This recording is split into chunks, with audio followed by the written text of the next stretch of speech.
ano yung distance mo dito, ito yung dito. So, for balance and uniformity. Alright, so this is my table setup. So this at the center we have the show plate, dinner plate, fish plate, salad plate, soup, underliner, and the soup bowl. Okay.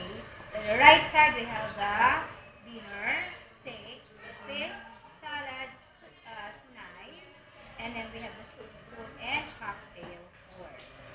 At the upper right we have the water, white wine, red wine glass, and we have the juice glass plus the coaster. To the left side, we have the dinner pork, steak, fish, salad. And to the upper left, we have bread and butter plate and butter knife. And so, this is the third spoon and fork. And the accessories, we have the centerpiece, the spray, and the salt and pepper. Alright, so, ganyan na ganyan po ang setup natin. Would you please check first?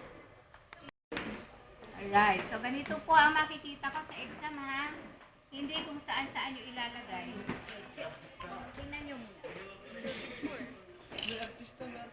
So ito yung right side, nakaharap yan sa guest.